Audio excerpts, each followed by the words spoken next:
Les produits allégés. Allégés en gras ou allégés en sucre. Bon plan ou pas? C'est ce qu'on voit tout de suite dans cette vidéo, maintenant, tout de suite.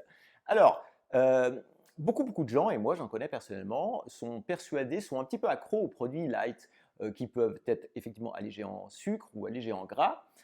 Pourquoi? Parce qu'ils se disent finalement ça me permet de boire telle ou telle boisson ou de manger ou tel aliment en déculpabilisant complètement, en me disant bah, ok c'est top, je ne me fais pas de mal à la santé, je ne vais pas grossir, etc. etc. Et c'est normal. Alors dans cette vidéo, c'est normal parce que c'est ce qu'on nous fait croire avec le marketing de ces produits. En gros, vous avez des notions, on va prendre le soda hein, par exemple, voilà, on va avoir des indications comme ça, c'est écrit en gros, on se dit bah, c'est top, c'est comme de l'eau. Le problème, c'est pas aussi évident et que zéro sucre ne veut pas dire zéro impact. C'est ce qu'on voit tout de suite maintenant. Alors, heu, pourquoi est-ce que c'est pas aussi évident? Parce que ces produits sont bourrés notamment d'édulcorants. Enfin, il y a des édulcorants parce que pour avoir le goût du sucre, on est obligé de le remplacer par quelque chose. Il faut qu'il y ait un goût, il faut qu'il y ait un goût sucré et c'est ce qu'on appelle les édulcorants. La majorité de ces édulcorants sont des édulcorants de synthèse, synthétiques, chimiques, coche la case que tu veux, mais ça veut dire la même chose. Et on va prendre par exemple des édulcorants qui sont très connus, comme l'aspartame, hein, c'est classé E951, la saccharine E954, oui, sucralose E955. Voilà, alors ça peut être des variants, des fois il y a deux édulcorants même, et puis différents autres produits. Donc c'est pas équivalent à de l'eau, hein. C'est pas équivalent à de l'eau. Et le problème avec les édulcorants, plusieurs problèmes ont été soulevés en fait. D'abord, ça maintient l'appétence pour le goût sucré. Parce que tu vois, en fait, finalement, ce qu'il faudrait idéalement, et notamment pour les enfants, mais aussi pour les adolescents, c'est se désintoxiquer de ce goût sucré. On a tous cette appétence depuis gamin dans nos sociétés, et ce serait bien d'avoir moins ce goût sucré. Ça nous permettrait de beaucoup plus facilement réduire notre consommation de sucre quotidien, puisque ça, à peu près, c'est bien fait, hein, le marketing. Sans sucre, tout le monde sait que le sucre, c'est pas bon pour la santé, c'est pas bon pour la forme.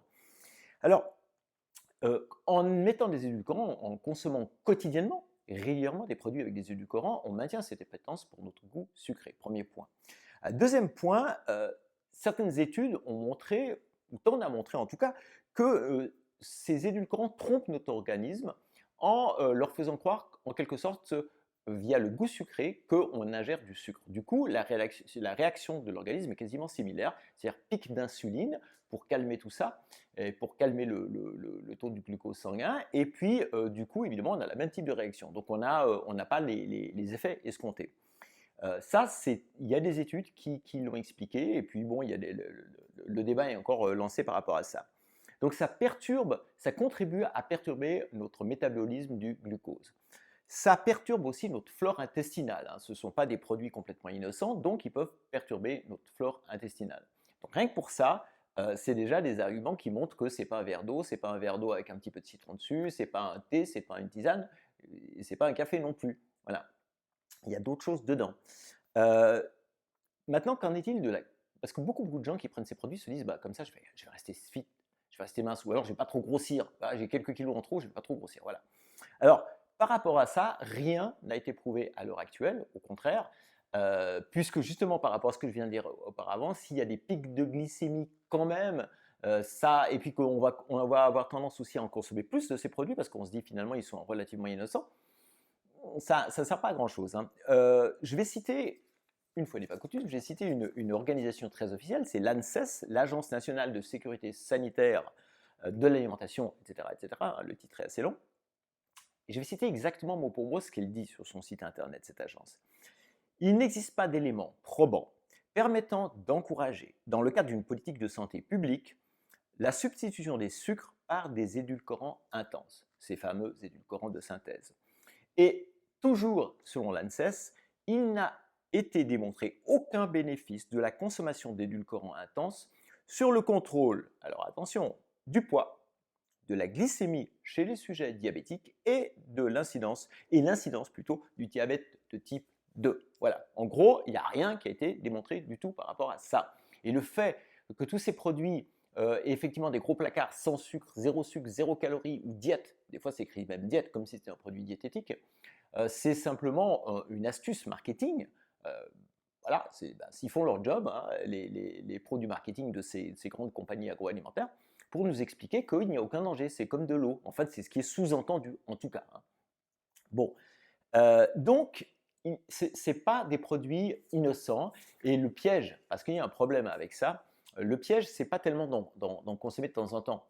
Le piège, c'est que beaucoup de gens, et encore une fois, moi j'en connais, et peut-être que c'est ton cas aussi, beaucoup de gens se disent, bon, bah, du moment que moi je prends le truc zéro sucre, ou le truc diète, ou le truc zéro calorie, zéro machin, il n'y a pas de souci. Donc je peux en consommer quotidiennement et je peux même en consommer plusieurs fois par jour.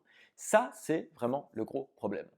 Alors, c'est le gros problème parce que c'est faux et que ça ne marche pas comme ça. Ce n'est pas un produit sain. Si tu veux régulièrement t'hydrater, tu prends un verre d'eau. Si tu n'as pas envie d'un verre d'eau, tu peux prendre un petit peu d'eau gazeuse, pardon, j'y arriverai. Tu presses un citron ou un demi-citron dedans.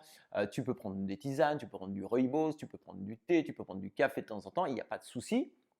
Mais ne pas croire que ce produit est un produit salvateur, hyper sain et qu'on peut consommer à volonté. Et ça, c'est le gros piège de cette histoire de zéro sucre, etc. etc. Alors, qu'est-ce qu'il faudrait faire finalement? Est-ce que ça veut dire qu'il faut les bannir? Ils sont bon, allez, jeter à la poubelle, c'est la tromperie du siècle.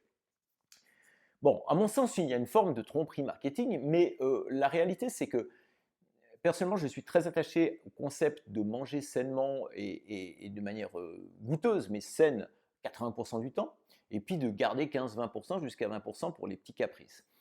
Et finalement, que ce soit une bouteille de soda, enfin une capsule de soda, une canette de soda classique avec des sucres, ou que ce soit une de ces canettes de soda zéro sucre, ça ne va pas changer grand-chose à cet état d'esprit. C'est-à-dire, garde-le.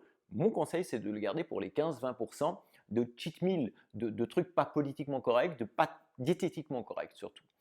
Et puis, de ne pas se dire que je peux en boire et en consommer tous les jours, et alors déjà pas tous les jours, et certainement pas plusieurs fois par jour, tu vois. Donc le truc, c'est simplement de se dire, bah voilà, alors je te donne mon exemple, hein, voilà. Mon exemple, c'est que personnellement, je ne bois pas de ces sodas, mais si une fois de temps en temps, ça peut m'arriver d'en prendre un pour X raisons, ah bah, moi personnellement, de goût, je préfère le soda classique, sucré, pas le machin avec les édulcorants. Pour une raison simple, je trouve ça dégueulasse, mais vraiment immonde. Mais après, c'est une question de goût, hein, ça. Donc, le truc, mais ce soda-là, je le prends une fois de temps en temps. Voilà, c'est pas du tout la règle. Pour une raison simple aussi, c'est que je me suis progressivement déshabitué d'une partie de ce goût sucré. Et que trop de sucre m'écoeure. Mais c'est normal, hein, ça, n'importe qui peut arriver à ce résultat, il suffit d'y aller un petit peu progressivement.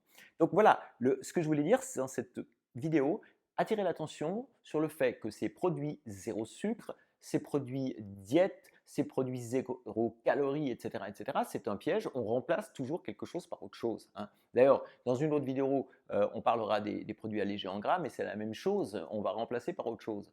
Donc, et ce n'est pas forcément quelque chose de plus sain. Donc, c'est ça le problème. Donc, ne surtout pas se dire que ces sodas zéro calorie ou autres boissons zéro calorie sans sucre sont les produits miracles. Si ce n'est pas les produits sains. Pour prendre des produits sains, il faut prendre ce qu'il y a de plus naturel. Le plus naturel, bien sûr, c'est l'eau, et puis tout ce que j'ai cité tout à l'heure. Et puis, c'est-à-dire que quand on a envie d'en boire, alors on peut très bien prendre du zéro sucre, du soda zéro sucre, mais bah voilà, quand on a envie de temps en temps, mais que ce soit l'exception qui confirme la règle, mais pas la règle. Voilà, c'est juste ça, hein, d'accord. Alors, vraiment, c'est important, ce 80-20. J'ai résumé dans un e-book qui est juste sous la vidéo les grands principes de ce type d'alimentation naturelle à index glycémique bas basé sur le 80-20. Donc, tu vas trouver le lien juste sous la vidéo. Et puis, n'hésite pas à liker et à partager, bien sûr, cette vidéo si ça t'a intéressé, si ça t'a plu. Moi, je te dis à très bientôt dans une autre vidéo. Ciao, à bientôt.